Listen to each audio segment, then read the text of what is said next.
भोगवती नाम की एक नगरी थी। उसमें राजा रूपसेन राज करता था। उसके पास चिंतामणि नाम का एक तोता और एक मैना थी, जो एक ही पिंजरे में थे।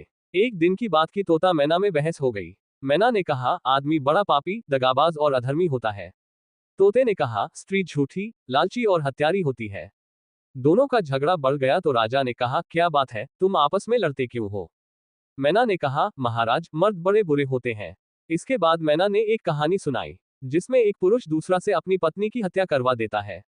मैं साबित करना चाहती थी कि पुरुष दुष्ट होते हैं। इस पर तोते ने ये कहानी सुनाई। कंचनपुर में सागरदत्त नाम का एक सेठ रहता था। उसके श्रीदत्त नाम का एक लड़का था।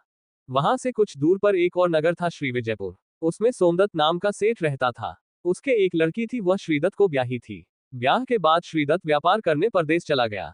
12 बरस हो गए और वह ना आया तो जयश्री व्याकुल होने लगी। एक दिन वह अपनी अटारी पर खड़ी थी कि एक आदमी उसे दिखाई दिया। उसे देखते ही वह उस पर मोहित हो गई। उसने उसे अपनी सखी के घर बुलवा लिया। रात होते ही वह उस सखी के घर चली जाती और रात भर वहां रहकर दिन निकलने से पहले ही लौट आती। इस तरह बहुत दिन बीत गए।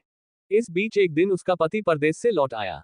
स्त्री बड़ी दुखी हुई, अब वह क्या करे।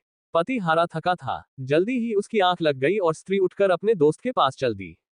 रास्ते में एक चोर खड़ा था। वह देखने लगा कि स्त्री कहाँ जाती है। धीरे धीरे वह सहेली के मकान पर पहुंची। चोर भी पीछे पीछे गया।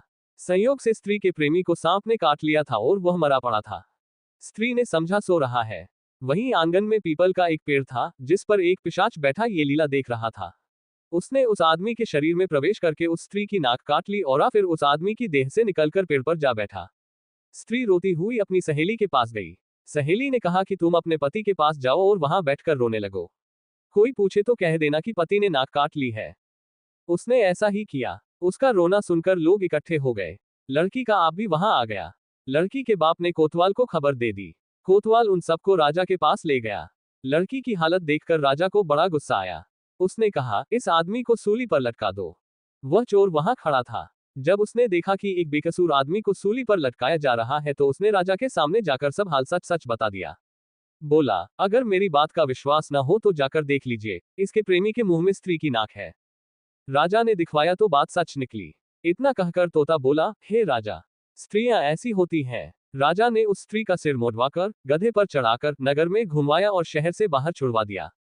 ये कहानी सुनाकर बेताल बोला, राजा, बताओ कि पुरुष ज्यादा पापी होते हैं या स्त्री?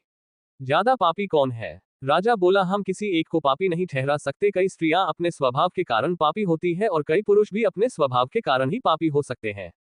कहानी से शिक्षा, बुरे कर्मों का फल बुरा ही होता है। ज्ञानवर्धक और मजेदार कहानियों से जुड़े रहने के लिए कृपया हमारे चैनल को सब्सक्राइब करें। और हमारे चैनल से जुड़े रहने के लिए आपका धन्यवाद।